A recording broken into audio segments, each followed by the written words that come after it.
Agora, com a palavra, o companheiro Marcelo Galdino para a sua fala. Quero primeiro deixar bem claro que aqui não são... minha intenção aqui, né, na verdade, o nosso convidado é Messias. Eu só estou aqui para, né, coadjuvante. Agora, as opiniões que eu vou pôr aqui, as observações, as provocações, primeira coisa, eu quero deixar bem claro, tudo que eu falar de bom e de ruim, a responsabilidade é só minha. Isso não tem a ver com a direção do Simproja. Não é uma opinião de direção, mas é uma opinião minha. Então, primeira coisa. Tá? A segunda coisa, parabenizar todos e todas que estão aqui. Isso aqui não é um debate corporativo. A gente não convidou aqui para a gente falar de plano de cargos e carreiras, de remuneração, de índice salarial, de ganhos ou de luta para ganhos. Essa plenária aqui é uma plenária genuinamente de debate político.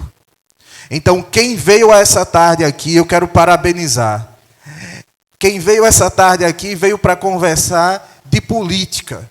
Política do ponto de vista da classe trabalhadora. É isso. Tá? É a política geral do ponto de vista da classe trabalhadora. Essa é a pauta geral. E começando, eu peço licença, porque eu vou ler um pequeno trecho de um artigo de um jornalista chamado Rui Castro. Esse cara, ele é muito conhecido por ter escrito a biografia de Garrincha, Estrela Solitária. E ele publicou, na verdade não foi ele, foi a Folha de São Paulo, publicou no dia 10 de abril, um artigo jornalístico dele, que tem o título, e isso circulou muito, esse artigo, A Ameaça Sem Nome, né? Onde ele fala, Messias, exatamente muito o que você colocou, dessa questão da extrema-direita mundial, do fascismo e do protofascismo. Eu vou ler aqui alguns trechos, tá? Para a gente ter a dimensão desse movimento que hoje se opera no mundo todo. Ele diz, nesse artigo, ele já detém o governo da Itália, Polônia, Hungria e Holanda. Integram ou apoiam o governo na Finlândia, Suécia e Grécia. Cresce a galope na França. Chegou perto nas eleições em Portugal e Espanha. Pândega ou trágica venceram na Argentina, no Canadá, na Nova Zelândia. Os Estados Unidos podem ter Trump de volta. Mas aí, para piorar o quadro, eu vou dar uns pitacos e acrescentar coisas que eu acho que o Rui não colocou. Eles estão na Ucrânia, a extrema-direita. A extrema-direita hegemoniza a ação política do Estado de Israel. A extrema-direita está na América Central, em El Salvador, onde criou um verdadeiro Estado policial. Veja, na Alemanha, o caso é curioso e grave.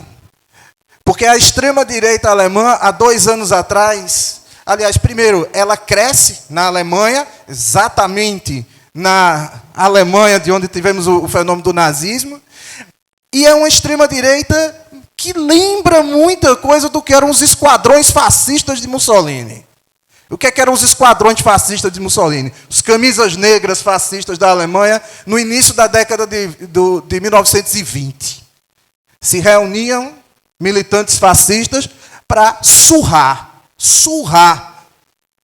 líderes sindicais, políticos, deputados, trabalhadores que os sindicatos mobilizavam, surrar e até matar. Deputados italianos foram mortos pelos esquadrões dos camisas negras. Hoje, na Alemanha, isso acontece, principalmente com os verdes, o Partido Verde Alemão. O Partido Verde Alemão, que eles estavam em eleição agora, eles estão em eleição para o Parlamento Europeu 6, 7 e 9 agora de junho. O Partido Verde Alemão teve candidatos surrados por militantes neofascistas ou neonazistas na Alemanha. Há 2 anos, na Alemanha, foi descoberta uma célula armada composta de 27 pessoas, mais de 300 armas, onde eles tinham planos escritos de invasão ao parlamento alemão, extermínio do primeiro-ministro e tentativa de golpe de Estado. Isso parece saído de um filme de ficção. Nós estamos vivendo nesse mundo. Nesse mundo. Veja, eu disse 6, 7 e 9, eleição para o Parlamento Europeu. Qual é a projeção que se faz nessa eleição do Parlamento Europeu? Um imenso avanço da extrema-direita e de partidos fascistas que irão ocupar mais espaço desse parlamento. Eles vão ter, a projeção não é que eles vão ter hegemonia nem maioria no parlamento, mas eles vão ter um quantitativo tal que possibilitará com que eles influam decisivamente em decisões desse parlamento e até mesmo em pautas que sejam regressivas. Aumentarão sua força.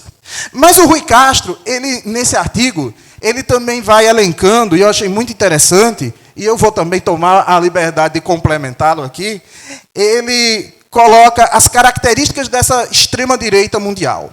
Eu vou ler rapidamente, né, ponto por ponto. Características: populismo, nacionalismo, e aí vocês vão vendo se isso tem na nossa extrema-direita ou não. Tá? Populismo, nacionalismo, discurso moral e religioso, xenofobia, repúdio a imigrantes e racismo, desprezo pelos partidos e pregação antipolítica, domesticação ou fechamento do judiciário, população armada, antiliberalismo, negacionismo. Negacionismo, a Terra é redonda, aliás, a Terra é plana, né? Enfim. Rejeição a teses identitárias, rancor contra artistas intelectuais, e eu vou colocar trabalhadores em educação, tá certo? Difusão de fake news. Mas essa é a lista do Rui Castro. Mas eu vou acrescentar algumas coisas, tá certo? Uma coisa interessante, o domínio das redes sociais, a pós-verdade. As forças progressistas, sejam elas de esquerda ou liberais no mundo, e eu estou colocando os progressistas, os liberais, nessa conjuntura aqui como progressistas, tá certo? Nessa conjuntura. Nós levamos pau na rede social. A rede social é o espaço da extrema-direita no mundo. E o Rui Castro, sim, e mais uma coisa que eu vou colocar. Um domínio, a teologia do domínio. Né? Ou seja, uma forma de ganhar o subjetivo das massas baseada na religião. Muito na religião. E esses dois pontos são bem interessantes porque eles são novos no fascismo mundial. Eles não estavam no fascismo do século passado, das redes sociais e da teologia. Não está. Pelo contrário, Mussolini, quando foi instalar o fascismo, ele fez um acordo com a Igreja Católica fica para lá, e nós aqui vamos governar. Né? Mas ele fez um acordo, mas ele não era, a sua posição não era justificada como um ungido. Tá certo? Mas agora não. Agora as lideranças da extrema-direita, elas são colocadas, são tratadas como ungidos. Mas o Rui Castro continua. Né? Ele vai dizer: discursos do ódio com ameaças físicas e intervenção. Discursos de ódio com ameaças físicas e inversão de conceitos. Falam de liberdade, democracia e eleições limpas. E quando no poder, esses valores são os primeiros a ser cancelados. Aí ele brinca, né? Ele fala do Elon Musk, que é o dono do Twitter, da rede X, né? E ele vai dizer o seguinte: o Elon Musk é o Führer, né? É o Hitler das plataformas digitais que encarna esse programa. Ou seja, para esse pessoal, as plataformas digitais elas devem ser um espaço sem nenhuma limitação, com total liberdade, liberdade para mentira, liberdade para fake news e liberdade para dizer o que quiser, né? Sem nenhum limite. Claro que é uma liberdade no sentido de destruir a própria liberdade. Parece um paradoxo, né? Veja, essa extrema-direita ela se articula internacionalmente. Vou só dar um lembrete. Vocês lembram onde é que Bolsonaro passou o carnaval? Alguém sabe?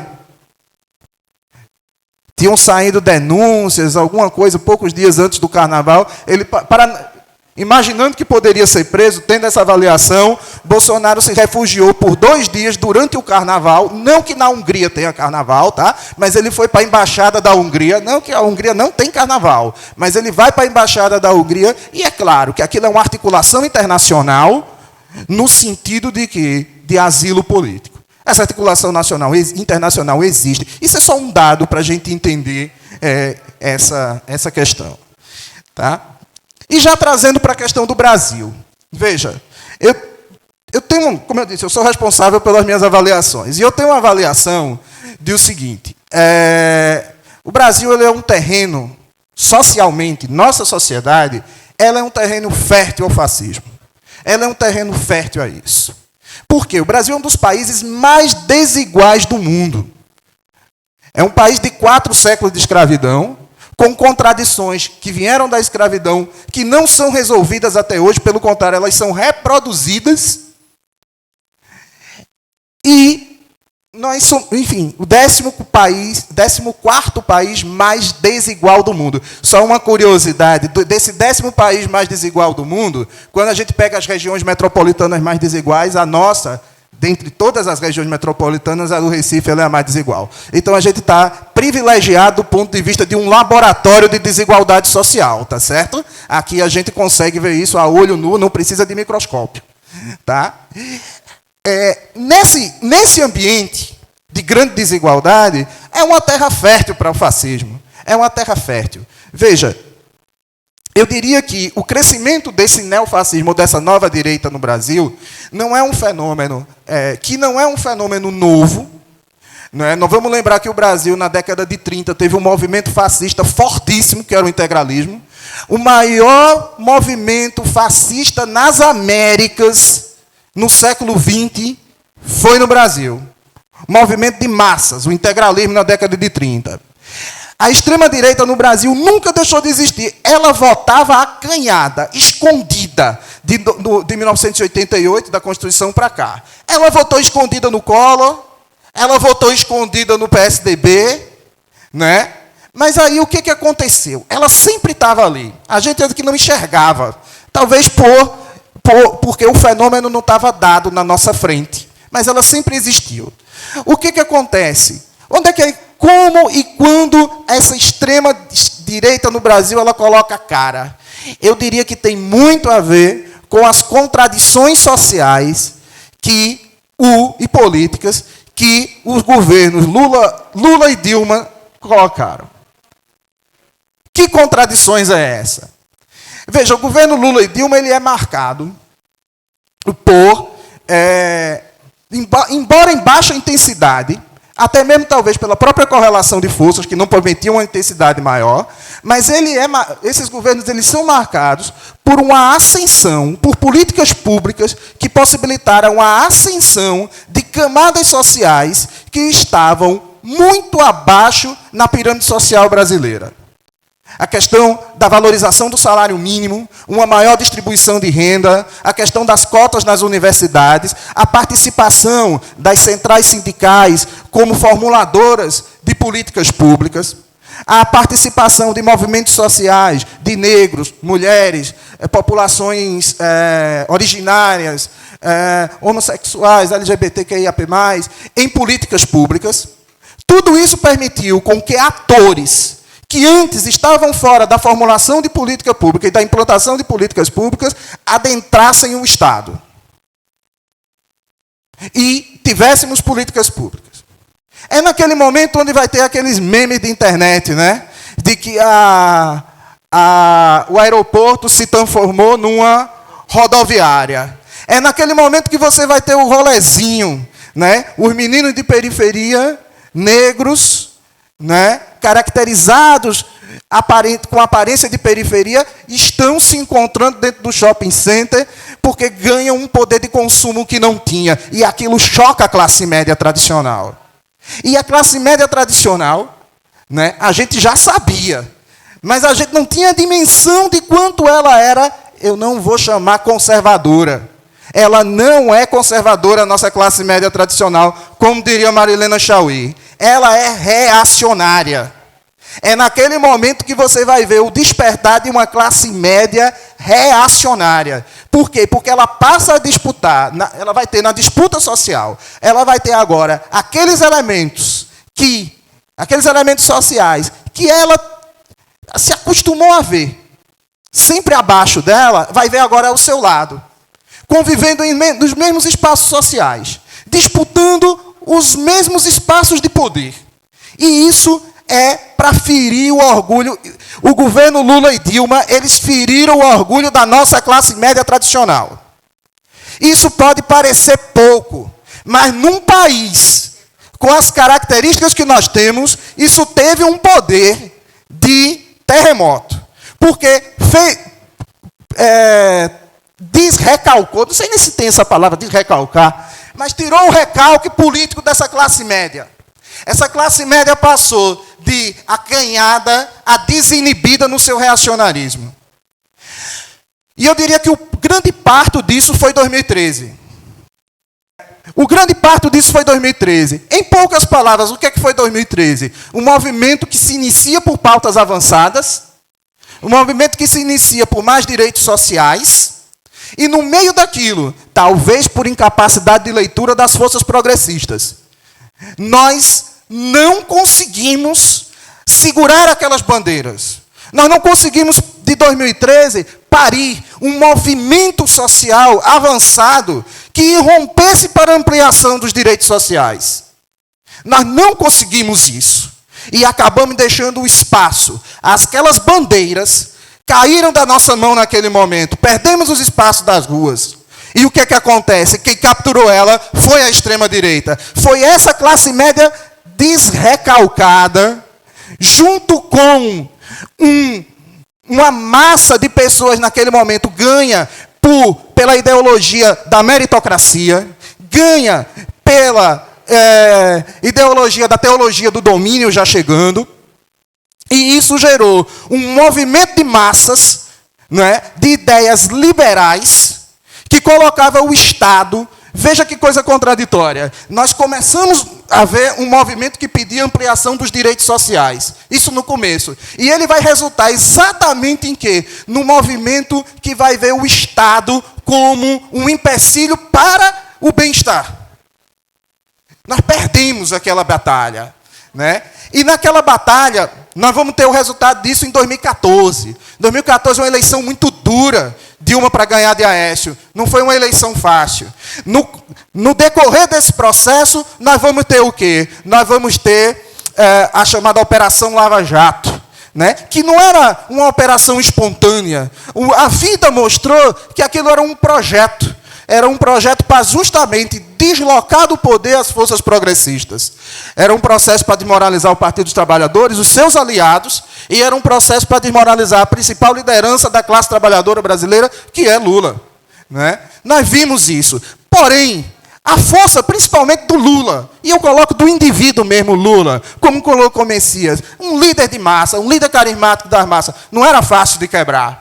E para quebrar Lula, a Lava Jato, a direita, a extrema-direita fascista brasileira, eles tiveram que o quê? Eles tiveram que atacar toda a elite política brasileira. Do PT ao PSDB. Não sobrou um. Dilma acabou indo para o golpe. Mas Temer, Aécio, Alckmin, Serra, todos saíram ou mais ou menos chamuscados. Deixaram de ser alternativa de poder. Sobrava um. Sobrava o Lula. Mesmo assim, muito chamuscado. E aí veio a prisão do Lula. E aí se criou no Brasil uma crise de quem iria... Não era uma crise de dominação. A dominação estava posta. A dominação do grande capital internacional, do capitalismo, ela nunca teve em risco no Brasil. Mas se criou uma crise de hegemonia. Quem é que iria comandar isso? Se criou um vácuo de alternativas. Porque a Lava Jato, de cabo a rabo, destruiu a política brasileira. E aí apareceu o de fora, o outsider, aquele que era contra tudo isso que está aí. Aquele que vinha para revolucionar o Brasil e mudar, que foi o Bolsonaro, né? aquele que era um revolucionário da contra-revolução, como são os fascistas. Então, o que aconteceu? O Bolsonaro se apresenta como novo, como a novidade, e encarna, como bem disse Messias, eu não vou repetir, né? Encarna toda essa ideologia conservadora, reacionária, e se forma no Brasil um movimento de massas. O que nós temos no Brasil hoje é um movimento de massas fascista. Ok. Né? E aí, eu tenho 5 minutos, eu vou concluir, né? Mas eu queria um pouco pensar quais são as tarefas das forças progressistas diante desse quadro. Nós ganhamos a eleição de 2022. Será que nós ganhamos mesmo? Ganhamos. Porque se Lula tivesse perdido, e Lula ganhou por pouco, se Lula tivesse perdido, talvez nós não estivéssemos aqui hoje. Se Lula tivesse perdido aquela eleição, o Congresso Nacional, de maioria reacionária, já estava resolvida a conta com eles. Talvez o Supremo Tribunal Federal, através de uma emenda constitucional, estou fazendo hipótese, tivesse sido botar uma emenda constitucional para botar para 15, como eles queriam. Talvez alguns dos ministros do Supremo tivessem sofrido impeachment. Talvez o Brasil fosse bem diferente. Mas Lula ganhou. Lula ganhou porque é um líder de massas excepcional. Excepcional. Porém, ao Lula ganhar, veio junto com ele muitas outras derrotas. A derrota no Congresso Nacional. O nosso povo hoje ele é governado, a maioria do nosso povo, estou falando a nível de governo de Estado, por governadores bolsonaristas. São Paulo, Minas Gerais, Rio de Janeiro. Todos eleitos na esteira do bolsonarismo. E vejam só, companheiros, já dando finalização. A tarefa que cabe à classe trabalhadora, e aí eu vou dizer, eu sou o único responsável por essa opinião, quero novamente frisar isso. A tarefa que cabe à classe trabalhadora, nesse momento, nessa altura da luta de classes, é identificar quais são os inimigos, os nossos inimigos. Identificar quais são os verdadeiros inimigos da classe trabalhadora. Isolá-los e derrotá-los. O bolsonarismo, ou o fascismo brasileiro, ou o protofascismo, ou extrema-direita, como queira chamar, continua vivo e atuante. E voltará com força em 2026, como alternativa eleitoral com viabilidade de se eleger.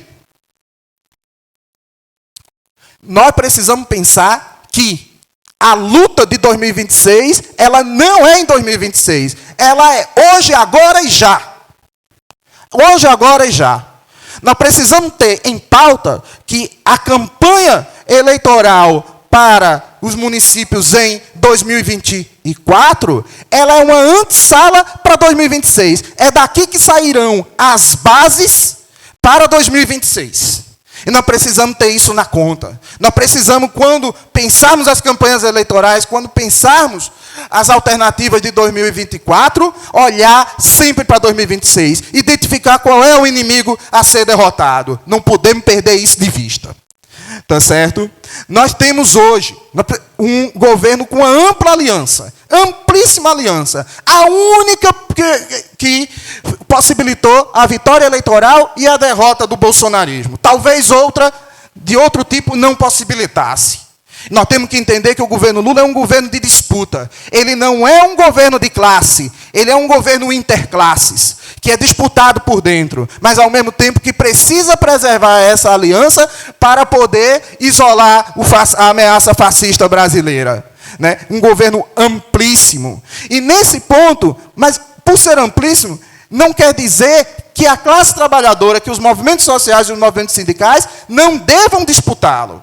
É claro, e aí é uma arte da política. É você, ao mesmo tempo, ter unidade com esse governo, mas, ao mesmo tempo de ter unidade, estabelecer ações que possam fazer com que ele avance nas pautas da classe trabalhadora. O que é muito difícil nessa situação. Muito difícil. É, ao mesmo tempo, uma relação de unidade e de luta.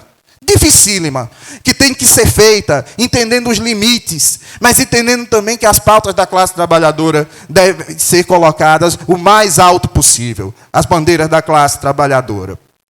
Né? Bem, eu acho que já está terminando o meu tempo, eu tenho 30 segundos, né? Mas Deixa eu só colocar aqui uma última coisa. Vejam só.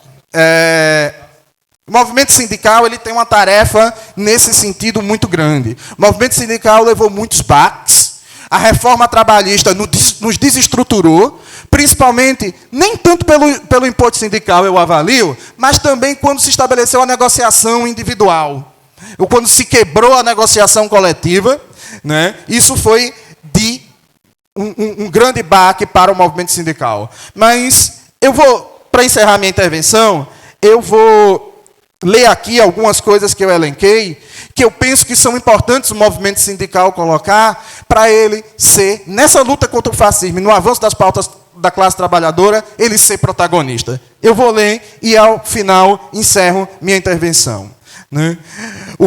Primeiro ponto, o reconhecimento de que a reestruturação produtiva ela é irreversível e que, portanto, as corporações sindicais precisam e devem se redefinir. Não dá para ser no formato como era na década de 80, porque aquela classe trabalhadora não existe mais. Categorias inteiras estão sendo devastadas. Segundo ponto, na atual conjuntura de grande terceirização, é preciso dialogar com os trabalhadores que estão nessa condição e com as suas organizações de representação, quando houver. O capital nos divide. A reforma trabalhista nos dividiu. O que cabe ao movimento sindical é nos unificar. É preciso abarcar os precarizados na luta sindical. Se abrir para articulações com comunidade e sociedade em geral. O movimento sindical renasceu no Brasil na década de 80, não foi dele para a sociedade, mas foi da sociedade para ele, do movimento contra a caristia, das comunidades eclesiais de base. Foi dali que irrompeu o novo sindicalismo. Nós precisamos retomar nossas articulações para além dos muros da corporação. Influenciar na luta política decisivamente, votando, apresentando candidatos, sendo ousado. Organização sindical pela base. Aí o Simpro já dá um orgulho danado. Organização sindical pela base, a fim de superar a burocratização e a institucionalização. É o que nós estamos fazendo aqui. Bem, eu acho que é isso, companheiros. Tinha mais coisa para falar, o tempo não dá. Mas eu acho que, para encerrar, nosso principal inimigo hoje, inimigo da classe trabalhadora, nós precisamos ter claro. É a extrema-direita, é o fascismo. E toda ação política, toda ação política nossa, nós não devemos perder de vista esse dado estratégico. Devemos derrotar o fascismo, senão ele derrota a classe trabalhadora. Vou começar com algumas coisas, algumas concordâncias. Primeiro, Heron, você tem razão. Parcial, mas tem. Que é a questão da institucionalização do movimento social nos primeiros governos Lula. Nós chegamos ao governo, elegemos nós, essa forças populares, não os sindicatos, as forças populares, as forças democráticas que foram construindo a vitória de Lula, e, de fato, a gente permitiu confundir aquilo que a gente sempre disse, principalmente nós que somos o PT, que somos contrários, nós que somos cultistas, contrários à confusão entre partido, sindicato e governo. Né? E a gente, de fato, a gente tem extrema, não é só nós, todos os movimentos populares no mundo que chegam ao governo via eleitoral têm extrema dificuldade de fazer essa separação, porque não é fácil, é difícil tirar as camisas. Né? Então, e eu cito um exemplo, e aí no amplo campo das esquerdas, dos movimentos sociais, de certa forma, tentou se carimbar na CUT e na UNE essa pecha de ter essa institucionalidade e significado governista. Mas, se nós formos rigorosos, todos os movimentos sociais brasileiros institucionalizaram. Exemplo, vou citar exemplo, dar nome aos bois e às vacas, porque eu acho que são importantes ser dados. MST, que é um movimento social mais estruturado, com mais capacidade, com formação ideológica de base, organização popular, capacidade de mobilização, mas analise sua ação antes, durante e depois. As ONGs, idem com batatas fritas. Né? Por quê? Porque, pensa bem, eu vou citar o exemplo da articulação do semiárido nordestino, que tem uma brilhante luta social para desenvolver tecnologia de convivência com a seca. É lá que boas partes das soluções de convivência com a seca nasceu. É um conjunto de organizações não governamentais, sindicatos, movimentos, que se articulam na ASA. Foi de lá que saiu a ideia do programa 1 milhão de cisternas. Eu sou do sertão alagoano. Uma das coisas mais fantásticas que eu tive quando eu fui, depois de muitos anos, ir na minha cidade, fui em 2015, né, chegando lá, quando vi aquele bando de cuinha branca pela estrada, você olhava aquelas cuinhas brancas, você viu as cisternas construídas, que é muito lindo, brancas. Santana do Ipanema, Alagoas. Monte, é lindo, lindo, lindo. Mas depois eu falo um desvio desse programa. O que acontece? Antes de Lula chegar ao governo, como era o processo? O pessoal tinha a articulação com os financiamentos internacionais, com várias fontes de financiamento internacionais, brigava e disputava com os governos municipais, estaduais e federal para conseguir algum recurso, e aquela comunidade se juntava e construía aquela cisterna para uma família, depois para outra, cisterna de placa. Em 1994, depois da derrota de Lula em 94, ele fez uma visita pelo sertão. Eu estive junto nessa visita com o pessoal da FETAP, conhecendo essas tecnologias. Fazia mobilização para conseguir construir uma cisterna. Vem o governo Lula e faz uma coisa absurda de financiar esse programa institucionalmente, que é o correto. É o correto. Só que aí o pessoal não precisava mais, claramente, não precisava ir fazer toda aquela mobilização para construir uma cisterna. Porque passou a ter assento em vários conselhos de política pública, influência direta no orçamento do Ministério para ser construído. É ruim? Não, é correto. Então, o que eu coloco é o seguinte, que o fato de a gente abrir muitos espaços para a participação social, de influência nas políticas públicas, de espaço de diálogo, a gente não percebeu que tinha que combinar isto com a manutenção da presença nas ruas. Ainda hoje, Glaucus, que foi presidente do PT, foi presidente do meu sindicato, foi de direção da CUT, teve um debate na CUT Paraíba, um mês e pouco atrás, sobre conjuntura, né? E criticou, dizendo que o movimento sindical não podia ser governista. E é real, não pode. Eu vi um monte de movimento, muita gente na nossa base reclamando da greve dos servidores federais. Eu acho que está errada a greve que eles estão levando, os servidores federais. Acho. Mas eles têm que fazer. O papel do sindicato é sindicatear. Não pode ser irresponsável, mas tem que sindicatear. Sim, mas não é fácil. Mas nós sabemos que não é fácil fazer a luta com o governo de extrema direita e de direita. Então a gente não faz a luta no governo de direita e de extrema direita do mesmo jeito, porque é mais difícil fazê-lo. Então, o que eu coloco é o seguinte, então é fato isso. Quando houve o golpe, todos nós caímos no mundo dizendo que não podemos repetir o mesmo erro, temos que manter a mobilização, construir coisa tal, e começamos a repetir de novo o mesmo erro. Porque é humano isso. Certo?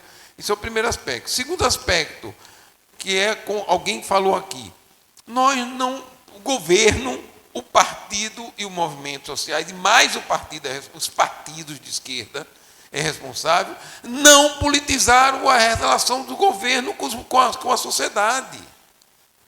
As conquistas sociais não estão sendo politizadas. Não estão sendo politizadas, não estão sendo. Não estão. Por quê? Porque se afastou das bases, é real. É real, todos nós nos afastamos. Eu mesmo não me afastei da minha base, porque eu estou na minha base agora. Nunca deixei, mesmo quando estava no governo, via Recife. Na segunda-feira ia na minha base, circulava, conversava com a turma, conversava com o meu sindicato, no governo, né? Mas não é natural isso. Porque primeiro o movimento vai se institucionalizando, os espaços vão sendo ocupados, e a gente tem dificuldade de renovar, e a dificuldade não é uma questão subjetiva. Primeiro, eu acho que é importante colocar, Não, o movimento sindical não renova. Tem um componente subjetivo do movimento e dos partidos não se renovarem. O componente subjetivo é do poder, do aparelhamento do poder, da dificuldade de dividir espaço, de abrir espaço para outros. Isso é normal, acontece. Mas não é só isso, há uma questão que não é subjetiva. É mais política, não é só no Brasil, é no mundo, que é a dificuldade de construir diálogos com essas juventudes e que representar os interesses dessa juventude. Vocês sabem, representar os interesses. Aqui tem alguns poucos professores mais novos, né? Mas não é fácil você conseguir conectar o interesse da luta social com os interesses que essa jovem classe trabalhadora traz como seus interesses. Qual o pleito? Qual é a reivindicação do quem está chegando? Quem já está lá tem a tendência de ter um determinado tipo de reivindicação, é natural isso. Quem está chegando tem outro. Como você conecta esses interesses? Então a renovação não tem um componente, não é só subjetivo, não é subjetivo do ponto de vista das direções. Há um problema que é mais estrutural, que tem a ver com as mudanças geracionais. Mais ainda, nesse quadro que todos nós colocamos aqui, dessa disruptura, dessa ruptura, desse movimento disruptivo de valores e culturas. Que é um momento que é causado pelo avanço tecnológico exacerbado, naturalmente exacerbado, essa mudança de modelo de produção, modelo de organização e de jogo da economia. É um momento, historicamente, quem vê quando há essas mudanças revolucionárias no modo de produção, há bagunça o coreto. Então, tudo isso gera esse processo. E esse componente que, de novo, não é só no Brasil e não é só neopentecostal. É um erro quando a gente tenta ver o fundamentalismo religioso como uma questão apenas neopentecostal. Não é. Você, das várias religiões, budismo. O budismo na Myanmar é o antigo nome da Birmânia, né? O budismo lá, fundamentalista, massacrou um monte de muçulmano. O hinduísmo de Nori, que é o presidente primeiro-ministro da Índia, é fundamentalista. Então, existem vários fundamentalismos. Tem a ver com essa mudança econômica. E aí também, esse é um ponto mais importante. Terceiro ponto importante colocar, acho que é um erro, a gente tem uma dificuldade de tentar fazer uma avaliação, e como eu não domino as categorias marxistas, por não estudar mesmo, eu nunca estudei mesmo, não é sacanagem, eu leio muito, mas nunca me aprofundei, mas vem cá, uma questão básica de análise de conjuntura. Você tem que identificar as classes e as frações de classe e os interesses delas. É básico. Então, se a gente não identifica claramente quais as classes, frações de classe que se juntaram para dar o golpe, entendeu? Então vamos ser francos, quem sustentou o golpe não foi a classe média reacionária, não, ela deu gente. Quem sustentou o golpe foi o capitalismo brasileiro, que queria, na disputa de renda nacional, queria, naquele tumulto ali, se eu tenho que a minha chance de ocupar, pegar mais renda, mais grana, de baixar o preço do trabalho. Leiam André Singer, a série de livros dele sobre o lulismo. De André Singer, sobre o lulismo. É um retrato legal da crise do governo Dilma. Capital internacional, né?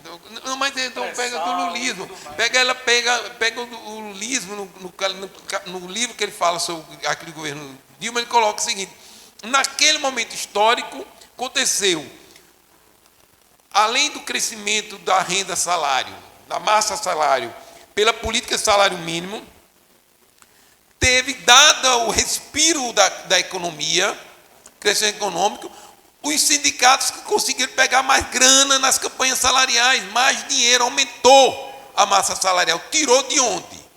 Deles.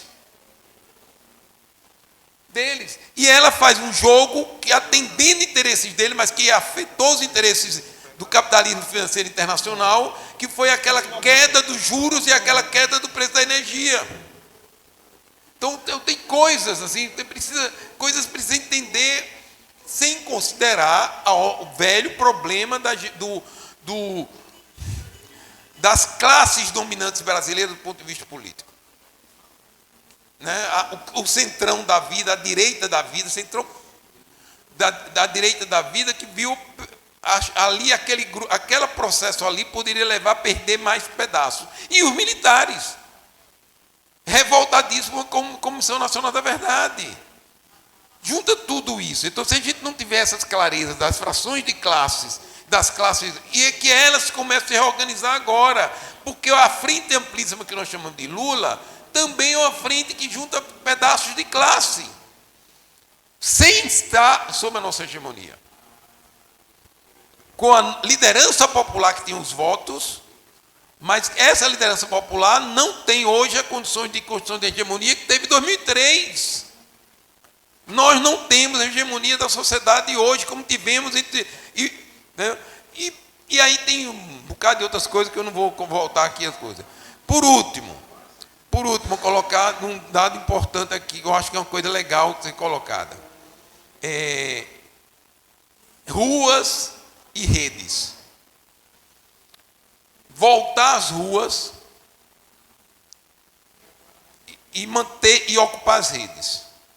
Não é uma combinação fácil, porque são duas linguagens absolutamente distintas, dois modelos de organização absolutamente distintas, e o componente rede tem uma estrutura do capital que sustenta a ocupação deles. Eles não têm uma hegemonia nas redes só por uma questão das ideias que eles sabem falar melhor. Não, é uma estrutura de capital, uma estrutura técnica, uma estrutura de capital que sustenta essa hegemonia nas redes. Que nós não temos como fazê-lo, porque nós não temos o capital por trás de nós para nos sustentar. Então, tem esses componentes que a gente precisa ter para a gente também não ficar só metendo chicote nas nossas costas. O nosso povo não sabe falar a linguagem da rede. Não é só as linguagens. E o último ponto importante, que aí é vocês, servidores públicos, nós, servidores públicos, temos um desafio imenso, que é o problema de disputar, dentro do mundo do serviço público, o conceito de serviço público, do ponto de vista de interesse, direitos, interesses que a gente defende, contra a apropriação do serviço público pelas famílias brasileiras, pelas castas que ocupam o Estado brasileiro. Quem está na maioria dos cargos estratégicos mais bem remunerados do Estado brasileiro sempre foram das velhas famílias oligólatras que mandam no país. É por isso que o Rodrigo Pacheco se dá ao desplante de defender a volta dos quinquênios por magistrados, por juízes. É por isso que os advogados da União conseguiram no governo Dilma ser sócios do Estado brasileiro. Eles ganham honorário das causas. Advogado público ganha bem, tem um bom salário para ser advogado público. E aí eles lutaram e conseguiram, Dilma teve que dar, eu estava lá no governo, teve que dar, ele recebe um percentual como um advogado privado ganhando os honorários. Então, entendeu a lógica da casta? Então, essa disputa do que é o serviço público e do direito de serviço público é fundamental. É fundamental se a gente quer colocar. Então, só eu queria colocar esses pontos que me chamam a atenção, que acho que é muito legal a gente pensar nisso. E por fim, para frente. Certo? Para frente, das disputas políticas. Primeiro, tarefa do movimento sindical. Tarefa do movimento sindical é sindicatear. Tarefa do movimento sindical é organizar a classe trabalhadora da perspectiva dos direitos da classe trabalhadora. O que não quer dizer não disputar as ideias, as mentes da classe trabalhadora do ponto de vista de ideologia. Não quer dizer. Mas não pode ser pensado de lá para cá apenas. Como muitas vezes a gente fez o erro. Pensa a partir da ideologia que a gente consegue. Não. A gente consegue, no vai e vem, unificando esse vai e vem, que a gente consegue. Se fizer só da ideologia para a classe trabalhadora, viramos guetos. Se fizer só da ponto de vista dos direitos, dos interesses diretos, Sem ficar lá, viramos corporação. Então, esse vai e vem, essa lógica que a gente sempre soube fazer enquanto movimento sindical brasileiro, depois da reconstrução democrática, a gente tem que recuperar. Mas tem a disputa eleitoral. E a disputa eleitoral, encontrar o canto certo do movimento dos trabalhadores, aí eu não estou falando com partido, entendeu? E eu tenho uma posição partido, mas encontrar o canto certo do movimento trabalhador, encontrar uma forma clara de a gente conseguir quebrar essa hegemonia das direitas e dos centrões da vida é fundamental. Né? Aí é cada local, na municipal, cada local é um local. Cada cidade é uma cidade. Cada cidade é uma cidade. Não tem equação unificada, claro, a partir de uma visão nacional. O objetivo é acumular força para 2026 a gente não ter um retrocesso. Entendeu como o objetivo começa pequeno? O objetivo primeiro é garantir que em 2026 a gente não tem retrocesso. Claro, é a eleição de Lula. Isso, né? Segundo, para que não seja retrocesso, a gente precisa diminuir o tamanho deles, porque a gente sabe, pragmaticamente, que a gente não consegue maioria no Congresso de 2026. Não consegue. Não há condições concretas hoje, dadas hoje, a não ser que a economia bombe, que cria de novo a onda que foi 2006. Se não tiver a onda 2006, eu acho pouco provável, que a gente pode conseguir reeleger Lula ou um governo popular e diminuir o tamanho deles no Congresso Nacional. É esse o desafio. Companheiro Marcelo Galdino. Eu vou ser rápido, 3 minutos eu acho, eu gasto só aqui. Tá? Primeiro, agradecer Messias. Muitos elementos interessantes você trouxe. Eu só quero colocar 2 pontos e encerrar.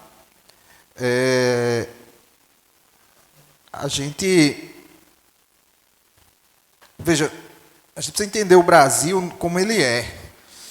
E nossa evolução histórica como ela é. Dentro do campo progressista da esquerda, já existiu, hoje não existe tanto, né? Mas já existiu muito debate sobre a natureza da Constituição de 88. Se ela é um produto de um pacto interclasses, e aí ela teria elementos de diversas frações das classes dominantes no Brasil, junto com elementos também da classe trabalhadora, sendo um pacto interclasses, ou se ela seria apenas mais uma constituição burguesa e, portanto, não representaria os interesses da classe trabalhadora. Veja, esse debate ele é importante, mas não é um debate para o momento. Eu acho que, para o momento, todas as forças progressistas, o elemento que une elas, progressistas não, desculpe, todas as forças que estão dentro do arco de aliança que sustentou a eleição de Lula e sustenta o governo, existem muitas coisas que nos separam. Existem elementos muito distantes. A gente não tem a hegemonia, concordo, gênero, número e grau com Messias, mas há aí um cimento que a gente não pode deixar, que é o que separa eles de nós. Eles, a extrema-direita, de nós que estamos no campo progressista. E eu acho que no Brasil tem a Constituição de 88. Ela é uma Constituição que é a expressão do que a gente sempre sonhou como a democracia da classe trabalhadora? Não, nem tanto. Existem elementos, ela aponta, por exemplo, não somente para uma democracia representativa, mas também como elementos para elementos de uma democracia participativa. São elementos muito progressistas. Ela é uma Constituição que fala do SUS, que é uma coisa extremamente progressista. Ela é uma Constituição que aponta para a universalização da educação básica. Né? Então, veja, a defesa da Constituição de 88 é o grande programa hoje dessa frente, que a gente não pode perder de vista. é o grande programa. Contra aqueles que querem exatamente e que defendem os valores pré-88. Né? O bolsonarismo nada mais é do que uma saudade da ditadura. Entendeu? Então, o nosso grande programa é a Constituição de 88. Enquanto classe trabalhadora, esse é o nosso horizonte histórico, estratégico? Não, nós queremos mais do que isso. Mas nas condições concretas de luta hoje, isso é o nosso horizonte. Se nós conseguirmos, no nosso período de vida, derrotar a extrema-direita, derrotar e esmagar o fascismo e concluir, digamos assim, o programa social do que é a Constituição de 88, nós teremos no nosso país feito uma coisa de grande tamanho. Não é pouca coisa, se nós conseguirmos fazer isso. Né? Mas para encerrar de vez, a gente falou de extrema-direita, de fascismo. Eu vou colocar aqui uma coisa mais ideológica para encerrar. Vejam, a gente tem que entender o seguinte: fascismo, o proto-fascismo, que é aquilo que pode se tornar fascismo e ainda não é, a derrota dele, a derrota total dele, só pode se dar. A gente está falando de um grande arco, uma aliança muito ampla, né, para derrotar o fascismo, mas a sua derrota total, ela só pode se dar pela classe trabalhadora. As frações de classe burguesas, dominantes, elas não têm nenhuma vergonha quando há uma crise do capitalismo, elas não têm vergonha de se transmutar para fascismo. O fascismo é sempre uma margem, está sempre dentro das possibilidades de quando o capitalismo entra em crise. Sempre. Portanto, só quem pode derrotar o fascismo, né? E aí eu vou falar um negócio bem antigo, né? O sujeito histórico que pode derrotar o fascismo, né, é a classe trabalhadora. Só a ela interessa a derrota total do fascismo. Porque o fascismo, quando ele se instala para aumentar as margens de lucro da burguesia. É para isso que ele serve. É esse o seu papel histórico, não é para outra coisa. Tá? Claro que vem tudo junto, valores, ideologia, toda a subjetividade, né, atuando, mas a sua finalidade última é essa. Então, só quem pode esmagar o fascismo, derrotar o fascismo, e a classe social que tem os interesses totais nisso é a classe trabalhadora. Né? Então, nós temos a tarefa de manter uma ampla aliança para isolar o fascismo no médio prazo, e a longo prazo nós temos a tarefa de organizar cada vez mais a classe trabalhadora no sentido de imprimir uma grande derrota e inviabilizar, pelo menos no nosso país, essa corrente política. Isso talvez não seja uma luta de anos, seja uma luta do nosso período de vida, que isso veio, essa corrente, essa crise do capitalismo iniciada em 2008, que deu margem ao ressurgimento dessas correntes políticas, elas não são de poucos anos, elas vêm para ficar. E aí é um longo período de luta contra essas formas políticas que pretendem apenas manter ou aumentar a exploração econômica da classe trabalhadora.